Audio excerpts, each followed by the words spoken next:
আমি বাঁকুড়া ডিস্ট্রিক্ট থেকে এসেছি, বাঁকুড়া থেকে ছাতনা। আমার নাম বাবলু কিস্কু। মানে এখানে যা ট্রেনিং করানো হলো, থিওরি ক্লাসও ভালো হয়েছে, সম্পূর্ণ ভালোভাবে শিখেছি। এখন মোটামুটি যতটা শেখানো হয়েছে সেগুলো ভালোভাবে শিখেছি। আর প্র্যাকটিক্যাল যেটা দেখানো হলো, প্র্যাকটিক্যালও করানো হলো। লেজ কাটা থেকে খাসি করানো থেকে আবার দাঁত কাটানো সবই একটু দেখলাম, ভালো লাগলো। তো এখন মোটামুটি আমিও টার্গেট করছি একটা ভালোভাবে একটা ফার্ম তৈরি করব, সেটার স্টেপ নিয়েছি, সেই জন্য আমি এখানে এসেছি। আচ্ছা, ফার্ম শুরু করার আগে কেন শিখতে আসেন? ফার্ম শুরু করার আগে দেখছি যে ভালোভাবে করতে গেলে একটা শিক্ষা অবশ্যই দরকার।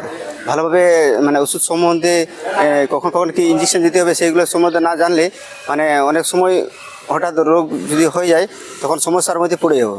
সেই জন্য আমি দেখছি যে ট্রেনিংটা আগে ভালো করে নেওয়া দরকার, তাহলে সাকসেসফুল একটু পাওয়া যাবে, সেই জন্য করানোটা। আচ্ছা, ট্রেনিং পদ্ধতিতে আমাদের এই সংস্থা কিভাবে সাহায্য করতে চেয়েছে আপনাকে?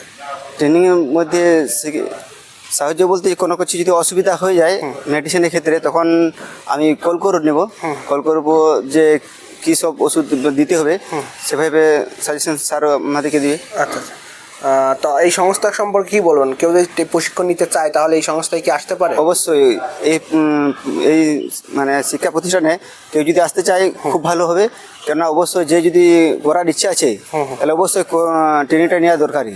ট্রেনিং করলে অবশ্যই সাকসেসফুল হবে। এটা পরিশ্রমের কাজ, যে পরিশ্রম করবে অবশ্যই সাকসেস পাবে। একদম একদম।